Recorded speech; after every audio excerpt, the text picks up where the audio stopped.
had to come and finish what I was trying to do earlier because the internet was just acting up. And I said, that ain't nothing but a trick of the enemy. Whatever. But I'm not a quitter. I'm somebody who like, I'm not. I knew this was a powerful word because God put that in my spirit before I even did my big old live this morning. He said, this is going to be a powerful word. And when I came to YouTube to do it, the amount of interference that was happening let me know just how powerful the word truly is. So I needed to come back and um, take the time to redo it. Well, not redo it, but add to it so that there's no interruption. So I said, well, maybe it's my internet, where I'm at. So let me go somewhere where, there won't be any interference. So anyway, to get back to what I was talking about earlier, when God has chosen you for something, no weapon formed against you is going to prosper or stop you from doing it.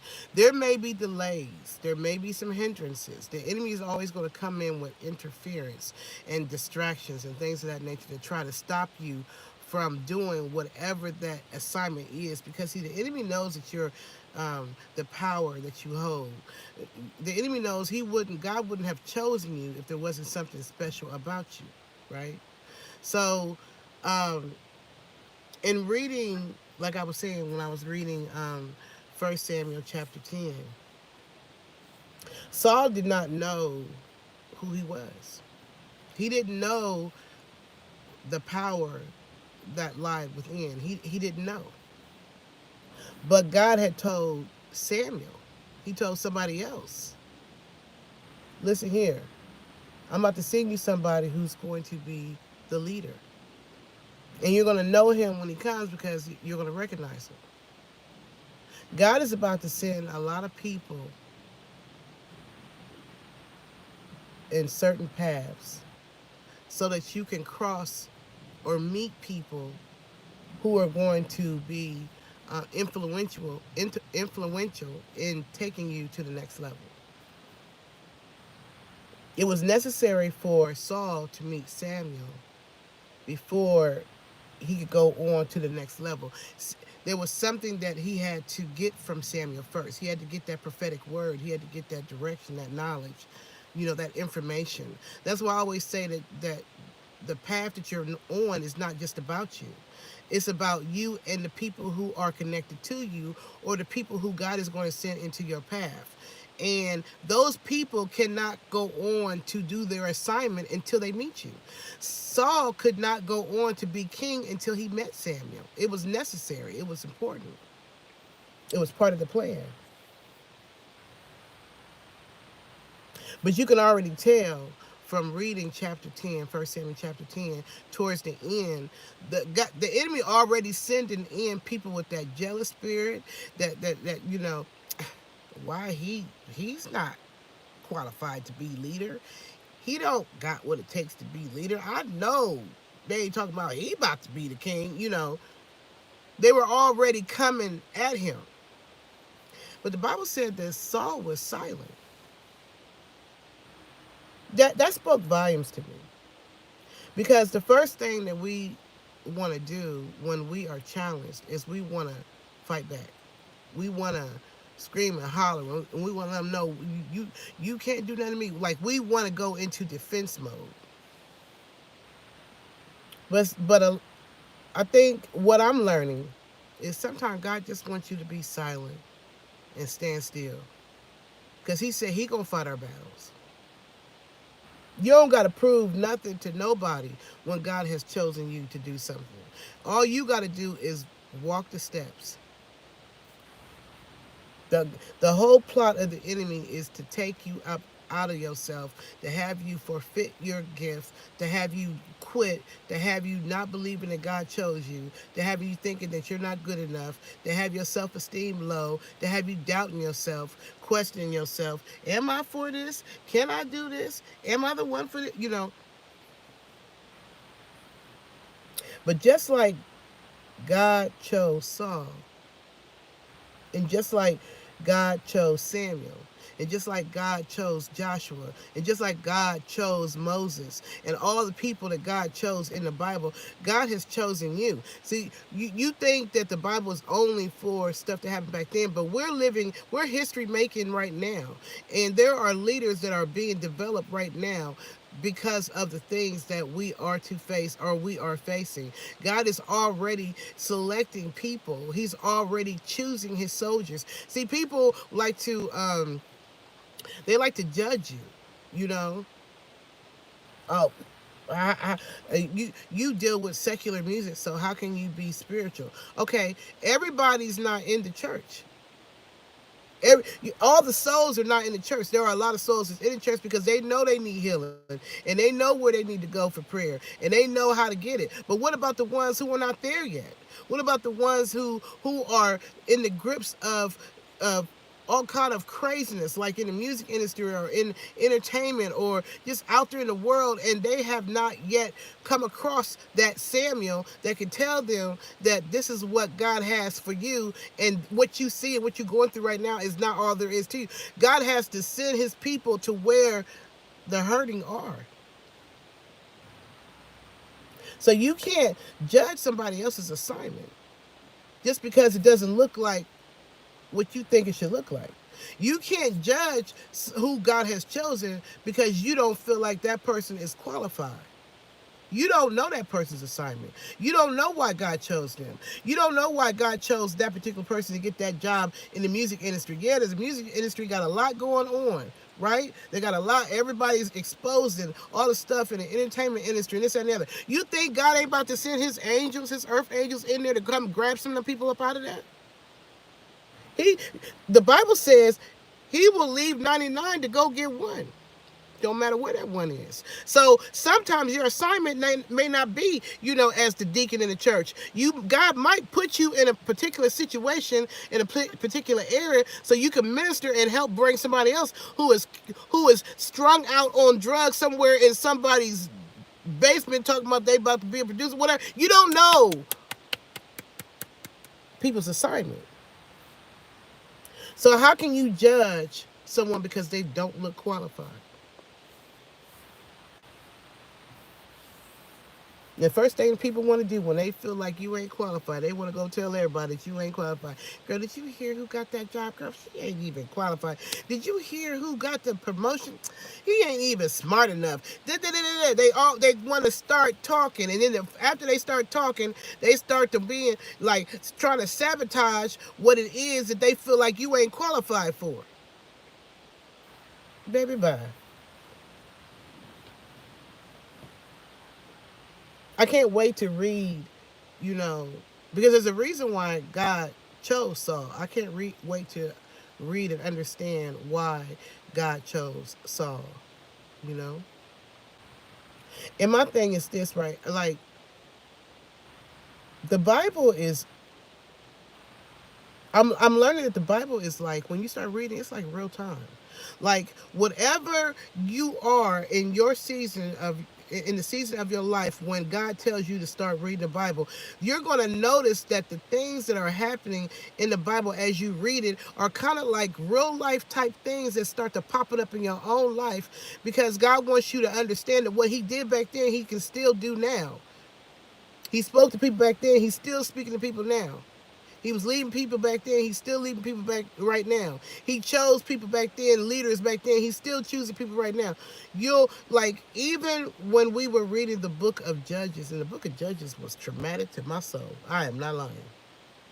But we started reading the book of Judges October 1st, 2023. 7 days later, Israel goes into war.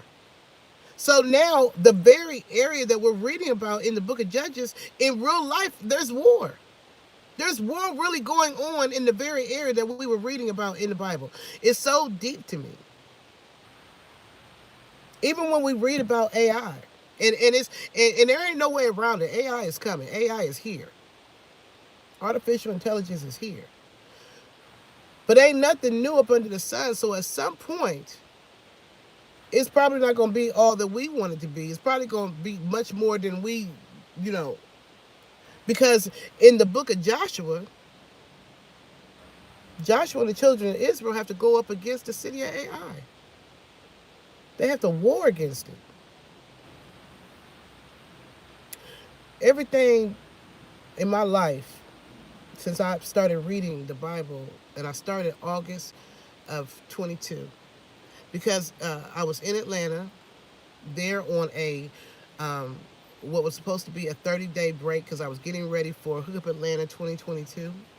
And it was during the time when the gas prices was off the freaking chain, and nobody could really go get anywhere without paying $5 a gallon. And so I didn't drive. I flew in. So I was kind of like restricted as far as my movement, and I had no choice but spend some one-on-one time with God. I ain't had no. It was almost like it was a setup.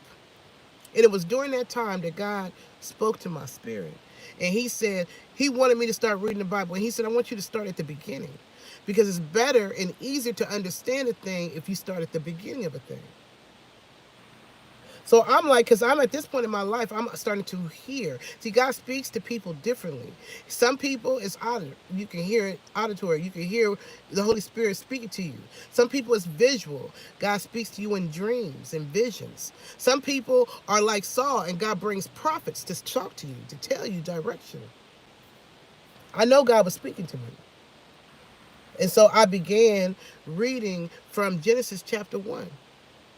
And I started each, I've been consistent. I've taken breaks here and there, but I've not stopped. And in not stopping, it made me understand what's going on in the Bible. It made me understand. You can go to church and the pastor can say, all right, turn to, Isaiah, chapter 50 and read, verse 7. But if you don't understand this, the what led up to that chapter, you're not going to get the full understanding of what God's trying to say. But when you start from Genesis chapter 1 and you start reading, you start to realizing, wow, okay, so Moses is the one who wrote the first 5 books of the Bible. God chose him for that. Okay, now that makes sense. Now I understand. Okay.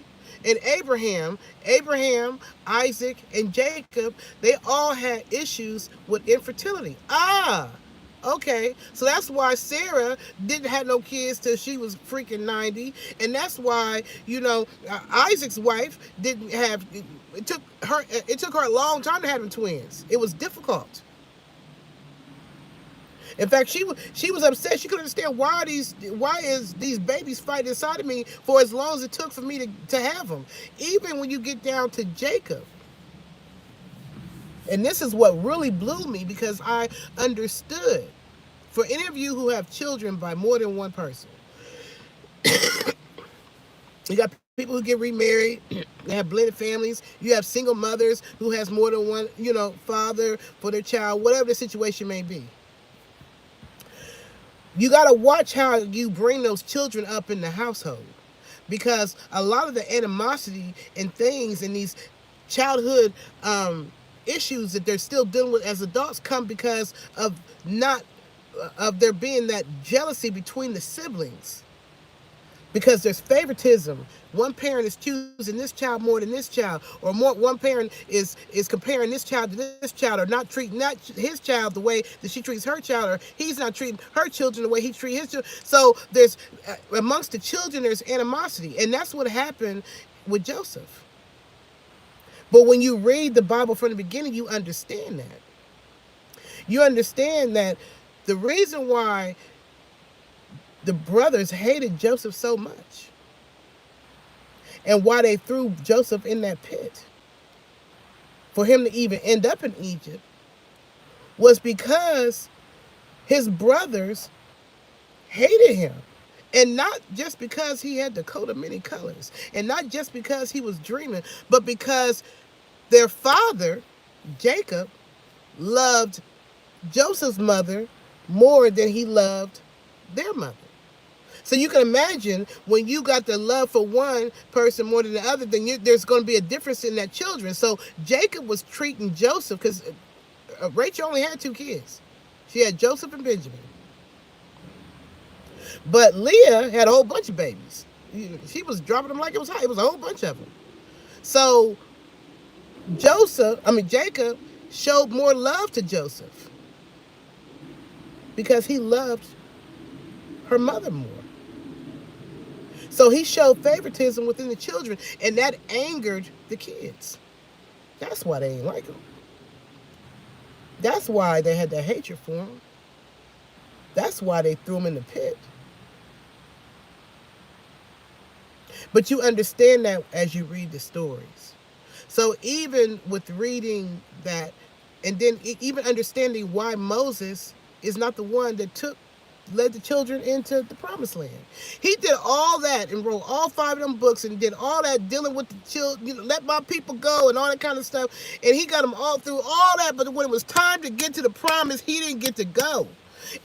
But you don't understand why unless you have read the story. And unless you've read the Bible. The Bible is a novel.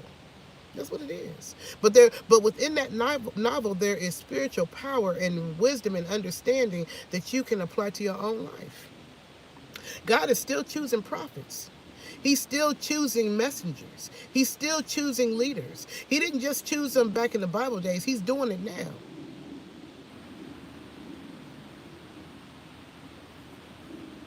Whatever is to come, whatever is to come, and I don't want to speak on whatever is to come, there's going to have to be the messengers and the leaders and the people that God puts together to help the children,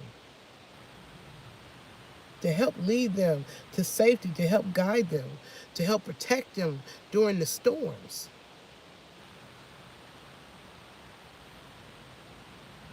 Many of you are being chosen. You're being chosen for things that are to come. You're being chosen to lead a people. But the enemy is trying to distract your focus and make you think you're not qualified and make you think you're not worthy. And he's throwing all these boom, boom, boom, boom, boom, boom, trials and tribulations at you to keep you distracted so you can't see who you really are. They don't want you to discover who you are. They didn't want Saul to discover who he was. They didn't feel like Saul was qualified. And the truth be told, Saul didn't even think he was qualified. Saul didn't even believe in himself.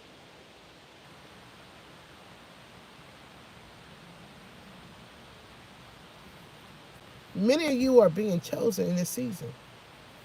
God is leading you and he's guiding you. But just like Moses didn't just pop up one day and he just became the one to lead the children out of Egypt. Moses had to go through some training. Moses had to go through some stuff. Moses' mama had to throw him in the Nile in the basket so somebody else could raise him and take. He didn't even get to grow up with his family. He didn't even know who his mama was. He didn't even know his real mama. Like, he had to go through the training. He had to go through the things. He had to be ready for this. See, God is shaping you. You think that you're going through all these trials and tribulations just because God is punishing you. No, you're in training. You're in training. You got to train. Soldiers just don't run out to the field. They got to be prepared for that. You got to go through basic training and AIT. You got to get ready for the field. You can't just go just from here to the field. You're not going to be able to protect yourself. God is sending his people, his children, his earth angels into different segments. Political segments, entertainment segments, all kind of different areas. Jesus, I saw that, God, confirmation that Redbird just passed by. I saw that. God is sending his people into different segments in different areas. He's planting you. Because there are people that are locked up in these different things that Satan got a hold on, and you got to help pull them out. God said, I'll leave 99 to go get one. So for all you church people who are judging and throwing stones at people because they're not in the church and they're over here or doing ministering and speaking gospel and all kinds of stuff over there, and you feel like, well, they're not worthy because they don't come to church every day, every Sunday. You judgmental something. Look at you. You in church and you still ain't acting right. You ain't doing right. Who are you to tell people, tell God where to send his people and who's qualified to do what? God is positioning his people. He's building leaders. God is building leaders. He is building messengers. He's developing prophets. He's preparing his soldiers to lead a people, because there is more coming than what you saw in 2020. And God has to have his people prepared for that. So he's pulling people who you don't think is qualified. Because you remember what they went through when they was a kid. Because you remember that their mama was a crackhead. Because you remember that they used to be on drugs back in the day. Because you remember they used to go to the club when they was young. Because you know that their mama had food stamps, was on welfare. Because everybody used to laugh at them because they wore the high waters in school and they were the nerds in the back of the class. So you just feel like they're not worthy. They ain't got what it takes. Because now you see them 10, 15, 20 years later, and they're prophetic and they're leaders, and you judging because you remember the old them.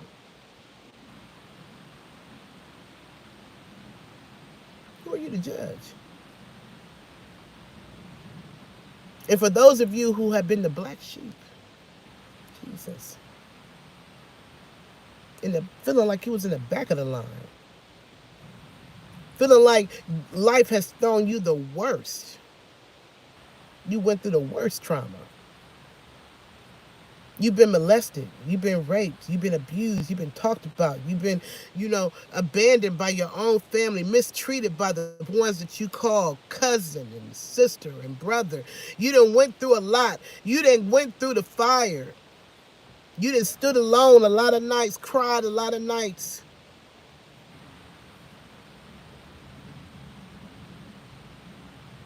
But deep inside of you, you had gifts and you had talents. You had things that nobody could see because they was too busy judging your outer appearance and where you came from and who your daddy was and your grandmama was or who your auntie was or your mama was. God is awakening them gifts in you.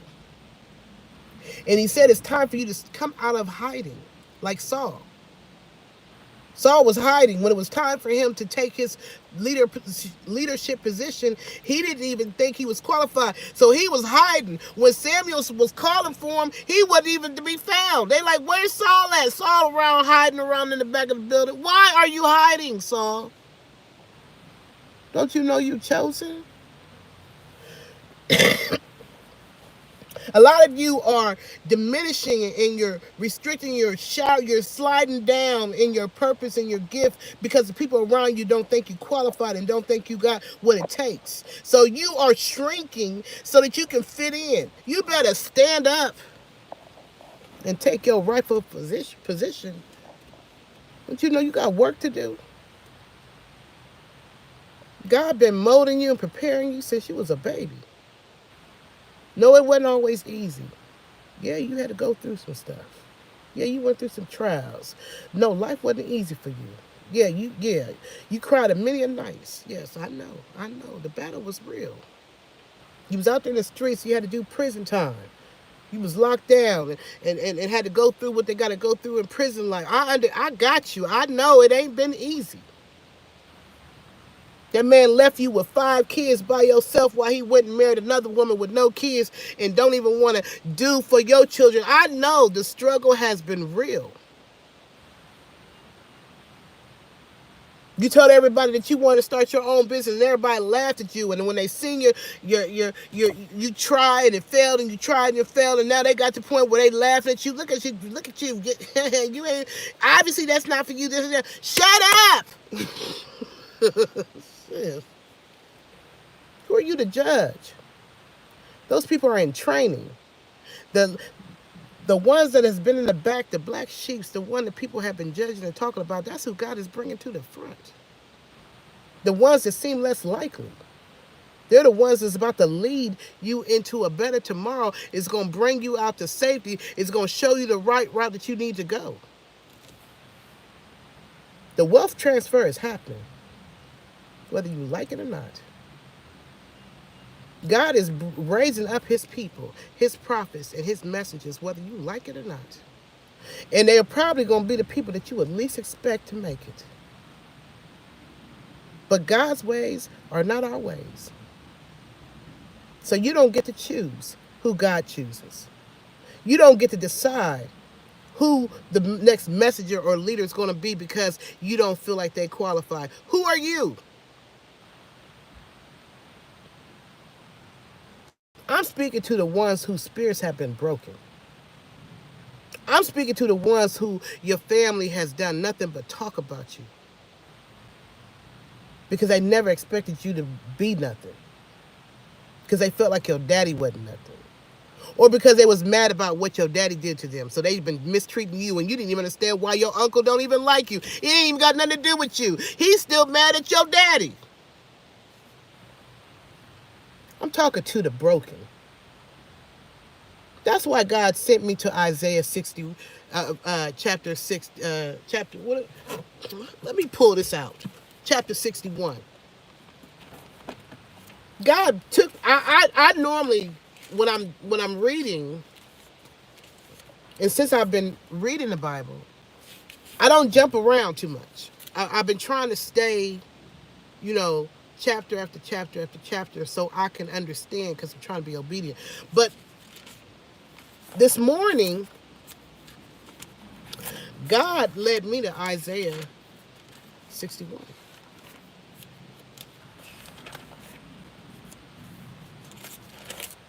I normally don't jump around. But this morning, God wanted me to talk to the afflicted. You've got to read the entire chapter of 61. Isaiah 61. Read the entire chapter. The Spirit of the Lord God is upon me, because the Lord has anointed and commissioned me to bring good news to the humble and afflicted. He has sent me to bind up the wounds of the brokenhearted, to proclaim release from the confinement and condemnation to the physical and spiritual captives. We're talking about the people who you are still dealing with your childhood drama. You're still dealing with your childhood trauma. You still haven't learned how to forgive your family. You still haven't figured out how to forgive your mama. You still angry about that rape. You still angry about how your business failed. You still angry about this, that, and the other. You still mad. What? Come up out of that freaking energy. Stop reliving the pain of yesterday. That was necessary. That everything you went through, every freaking painful, irritating, sad step was necessary, because it had to build your character. He had to get you prepared for what's to come.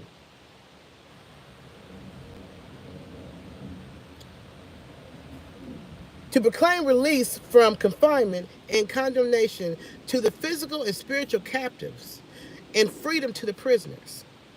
To proclaim the favorable year of the Lord, and the day of vengeance and retribution of our God, to comfort all who mourn. See, you don't know how many people are sitting at home somewhere crying with depression and low self-esteem. You see them at the workplace, you see them at church, you see them at the grocery store, and they smile like, "Hey girl, what's going on? How you doing?" You don't even know when they go home, they crying like a baby. But God is raising up his messengers, his prophets, his people, to speak to the brokenhearted.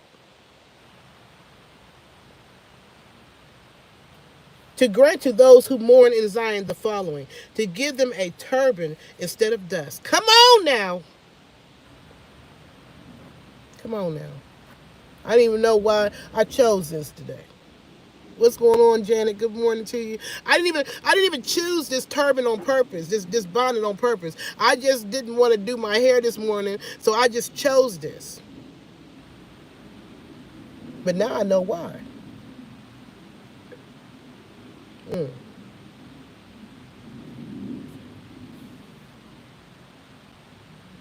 Jesus.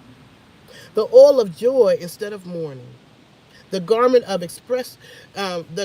expressive of praise instead of disheartened spirit. He's coming to lift you up out of your depression. He's coming to stop the enemy in his tracks, who has been giving you those suicidal thoughts, making you think that you're not worthy, making you think that you done messed up, making you think that you can't. It's too late for you. Who told you it's too late for you? Did you wake up this morning? If you woke up this morning, it's not too late for you. You ain't late. You right on time. You're not late. You can never be late to a divine appointment. You ain't never late.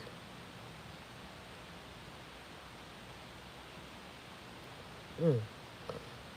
So they will be called the trees of righteousness, strong and magnificent, distinguished for integrity, justice, and right standing with God, the planting of the Lord, that he may be glorified. And then here come the promises. Ooh. Because once you get out of that prison, the prison of your mind, because that's what it is. The enemy attacks your mind. That's all he can do. He attacks your mind and makes you think that you're not worthy. He attacks your mind and has you reliving the pain of your past like a old movie. You can't enjoy today because you're still trapped in what happened to you when you was 5. Jesus. So every day you're reliving that rejection. Every day you're reliving that rape. Every day you're reliving that loss. Every day you're reliving that abandonment. You keep bringing it into your today because you don't know how to close the freaking door and lock the key on yesterday. Jesus. But God has promises for you. When you stand in your rightful position and you start to realize who you are and that he has chosen you for a time such as this, everything that you lost in them years when you were in training, everything that you lost when you were sacrificing for the purpose, for the mission, for the assignment, everything that you lost in the battle, Jesus. When you release that and understand that that was part of the journey, and you forgive yourself for still being angry, and you thank God for bringing you through, and you look at your enemies and say, you be all right, and you just give them some love and keep on moving. When you get to that point, then you are ready for the next level. And this next level comes with promises. Isaiah 61 verse 4 says, then they will rebuild the ancient ruins. They will raise up and restore the former desolations, and they will renew the ruined cities. The desolations are deserted settlements of many generations. Strangers will stand and feed your flocks. Oh, come on now.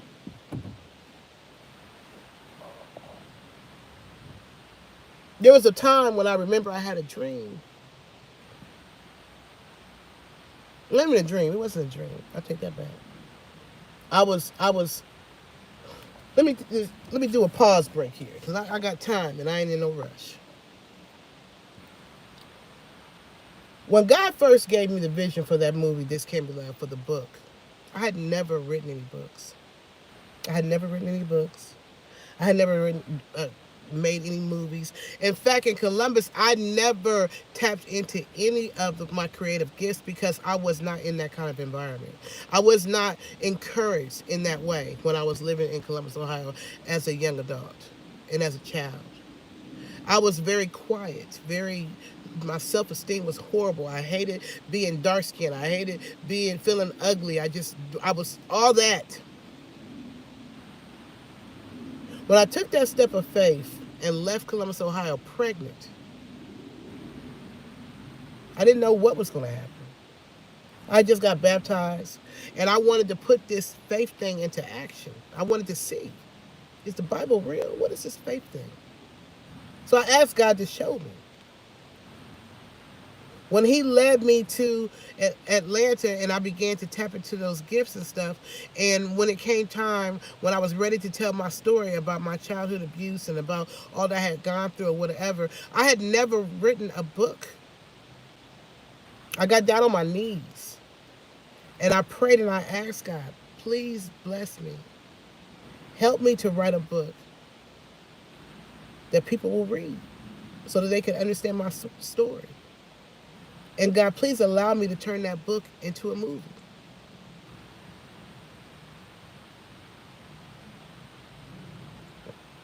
I did not know nothing about writing books, and I didn't know anything about making movies. Nothing. Nothing.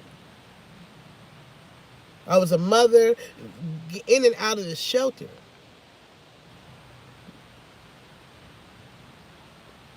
Going from working, and when I couldn't work, food stamps and back and forth. I didn't have a traditional investor. I didn't have any of that. None of that. All I had was faith in this dream in my heart. But God allowed me to do it. But the struggle was real.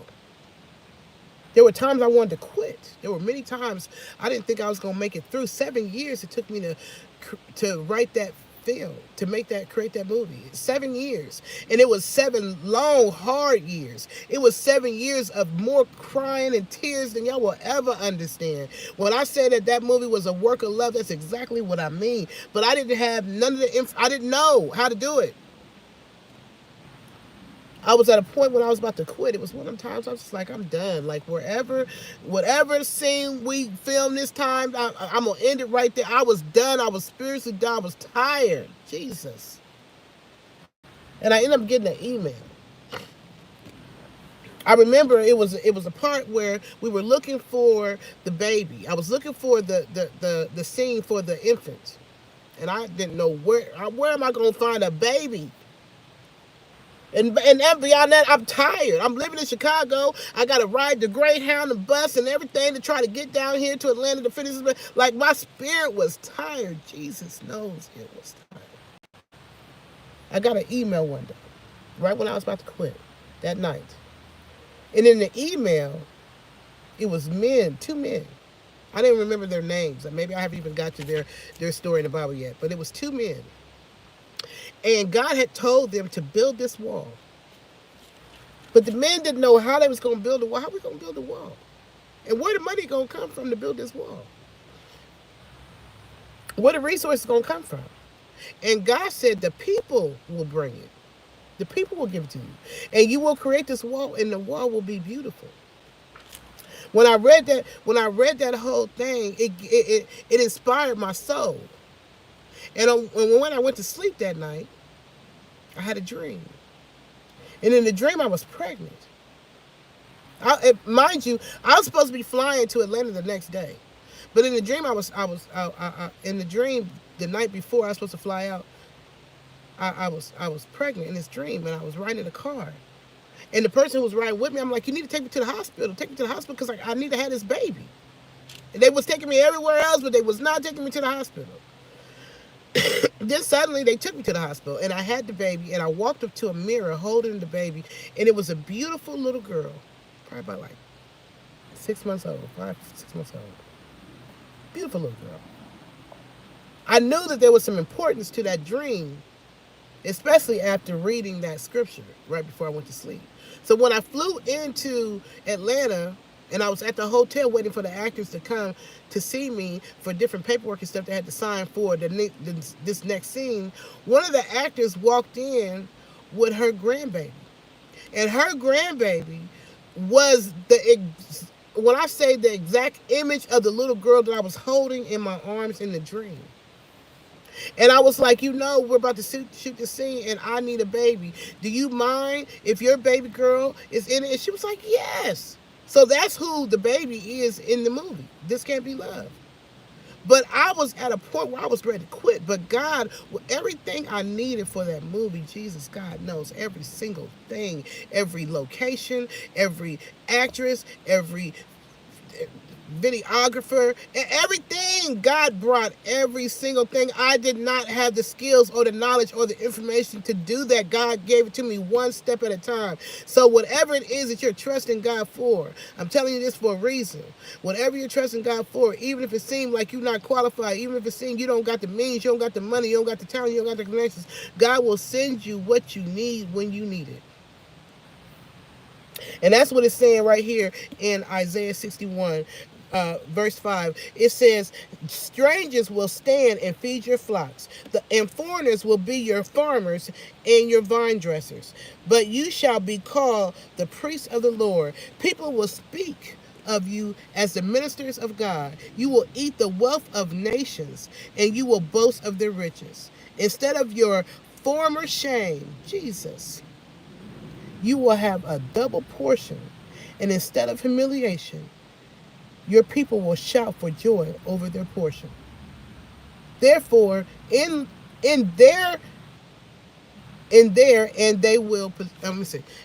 Therefore, in there, and then it's a comma.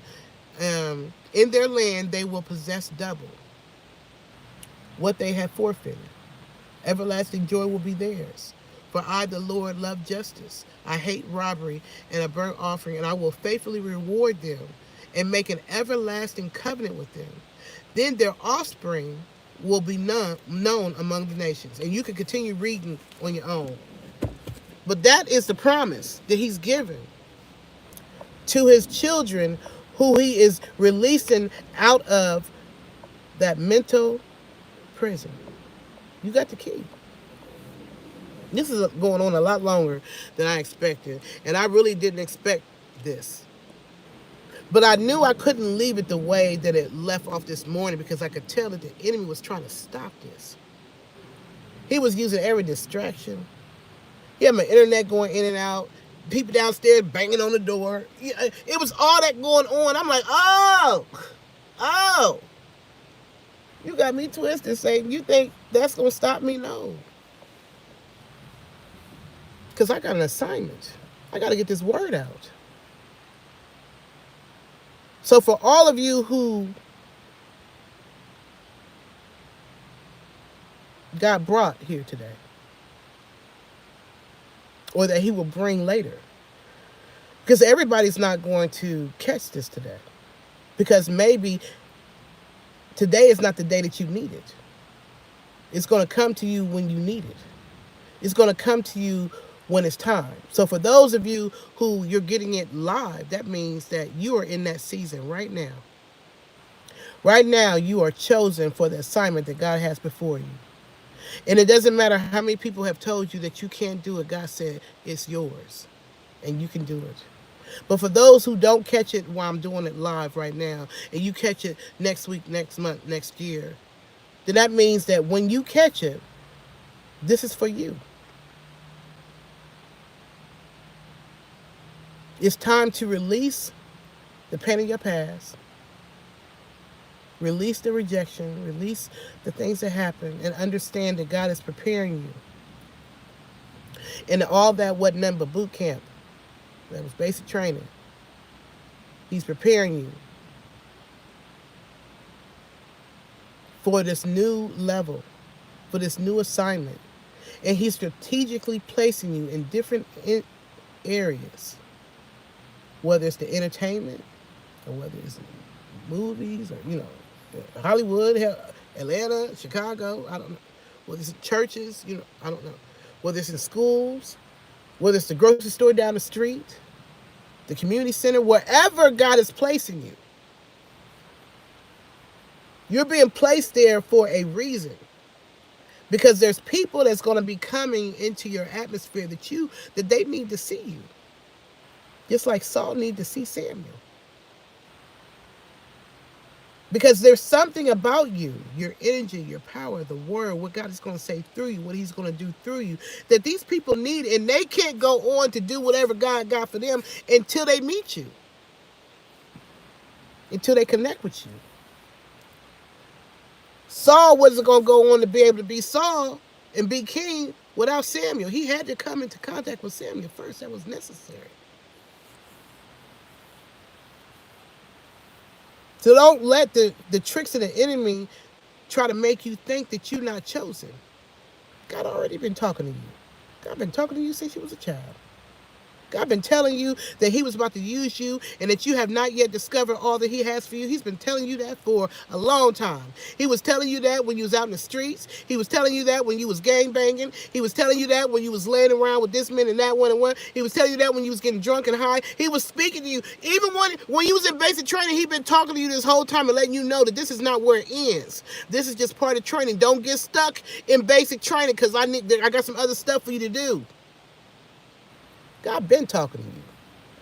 He been talking to you through dreams. He been telling you stuff. People been coming up to you since you was young, telling you you got a gift. God been talking to you. But now it's time to activate. Now it's time for you to step into your rightful position. Now it's time for you to be the king and queen that God always planned for you to be. Because you got to lead some people. You got to minister to some people. You got to touch some people. You got to help some people. God may be telling you that, yes, you do need to go ahead and become a foster parent because there's some children that I'm about to bring through your household. They're going to be the next leaders of tomorrow. And the only way they're going to be able to get what they need to get is they're going to have to be in a nurturing home. And you got that. However God used you, because God ain't using everybody in the same way. Everybody ain't meant to hit the masses. Some of you are only meant to hit a few. Samuel his whole purpose may had nothing to do with nobody else but to meet Saul. That whole thing may have been so he could meet Saul, so he could prophesy to Saul, and so that he could make Saul king.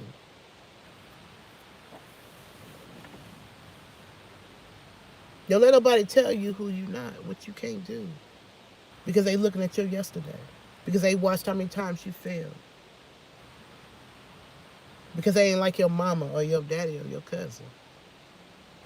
Because they knew you when you was smoking crack out there in the crack house. Okay, and how you gonna give a testimony about something you ain't been through anyway?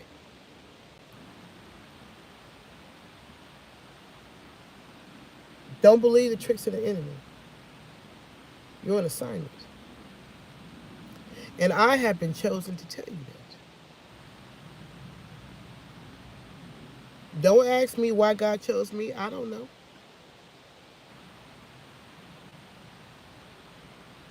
Well, Patricia, you don't have this and you don't have thousands of subscribers. I don't care. Maybe I'm not supposed to minister to thousands of people. Maybe it's only supposed to be a few of them. Maybe it's just supposed to be you. God gonna send to me who I'm supposed to have. And if that's thousands, then I'm cool with that. If it's a few, I'm cool with that. I don't care. But I know that I've been chosen. That I know. No doubt about it.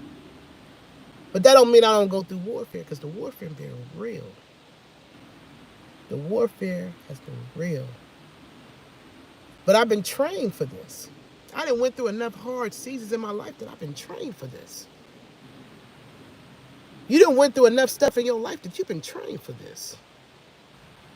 All that stuff you went through is for this. So wipe your tears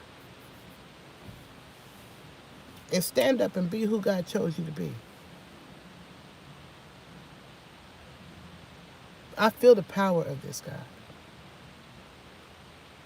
I feel the power of this, and I thank you for using me for such a time as this. I humble my spirit and I just say thank you. Because I know you could have chose anyone. You could have chose anyone.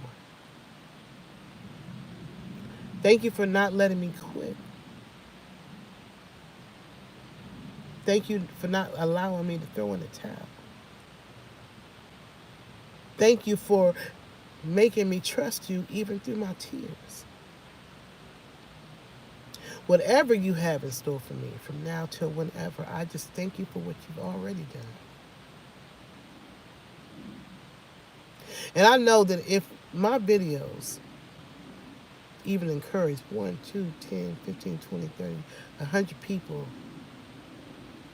to get down on their knees and thank God and ask Him for discernment and ask them to show them who they are and what their purpose and mission. If my videos inspire someone to not throw in the towel and not quit on themselves or their dreams or their visions or goals, even when they're in that tornado. And when I say tornado, I'm talking about a spiritual mess. If I can encourage one person to let go of yesterday and come out that prison so they can have all the God for them. If my videos do that, then I'm happy, God. Because I know that what you have for me is for me. But I know that everything that I went through in the training ground was necessary. So thank you, Father. I praise your name. Amen. Peace and love to y'all. Have a great day. If you missed it, please go back and watch it. If you missed this morning, go back and look at it, even though the enemy was fighting me like heck. Go and read the Bible. It's more powerful than you know. Go and read Isaiah 60, 61. Go and read Genesis and start. Don't take it from me. Read it for yourself. Watch how God speaks to you and how you're able to hear him more clearly and how you're able to visualize more. It's like your spirit is open and receptive for what God got for you because you're on assignment. And you're recognizing that as you read the Bible. I'm recognizing this in myself. Things that would normally have me crying and in despair, I don't feel that way. I feel strength. I feel power. I feel that everything that has happened in my life has been necessary. Thank you, Janet, for stopping by, Janet Rodriguez. I appreciate you. And for everyone who sees this, definitely, check it out, share it, because you never know where people are. I thank you for the people who have been subscribing, because that tells me that God is doing what I asked him to do, which is bring me the people that he has for me, the people that he has connected to me on this path so we can do this thing together. So for all of you who have subscribed, thank you. For all of you who have sown seeds, thank you. Thank you for sowing into my ministry. For all of you who have shared or commented or whatever, however God has inspired you, thank you. This is a new journey for me.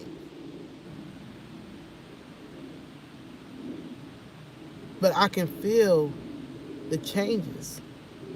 I can feel the strengthening of my spirit and my soul. And so I know if I can feel it, then all those who are rocking with me, I know you're going to be able to feel it too. You're going to feel the changes, the transition. Most of you are already in transition. You're already going through changes in your life. You already are. But as you read the Bible, you get to understanding why. Because your spiritual discernment opens up in a way that I can't even explain in words. This is much longer than I normally would do. But I had to come back because, like I said, no weapon formed against us shall prosper. And I just couldn't let this morning's live, my recap for today for Big O Live, I couldn't let it end like that. I had to, because God had already let me know that it was a powerful teaching. So I had to pick up where I left off so that you could understand just how powerful it is. You were chosen. Don't let nobody tell you that you wasn't. The assignment God has for you, you were chosen for that. And I don't care where in your time span of life that you have awakened. You're not late. Because you can never be late for a divine appointment.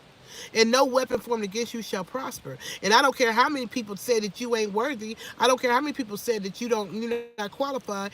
God gave it to you. God put you there. God gave you that.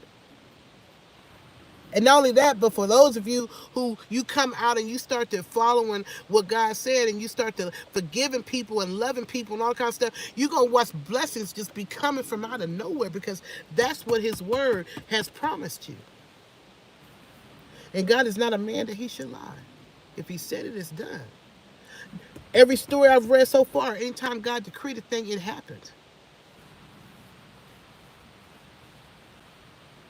God don't change. Man changes. God is still the same from when he created the earth. Man is the only one that's changing and all that kind of stuff. If he said it, it's a fact. Watch what's about to happen when you put God first. Watch what happens when you start your morning off with prayer. Watch what happens when you start to change your mindset and you start to speaking positive words over your life and start to showing love to people that you don't even know. Just trusting God. Watch what happens when you take your eyes off the storm and put your eyes on God. Watch how your life changes. Watch what happens. Don't take my word for it. Try it out for yourself. Thank you, Father. Y'all have a great day. Wonderful day. Peace day. Love y'all.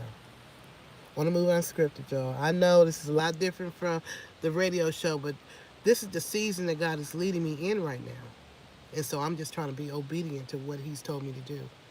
And the rest of it, I'm leaving it in his hands. I can't do what you want me to do and worry about this, that, the other. It got to be one or the other. So I'm going to do what the Lord told me to do and let him worry about the rest. I advise you to do the same. Have a great day.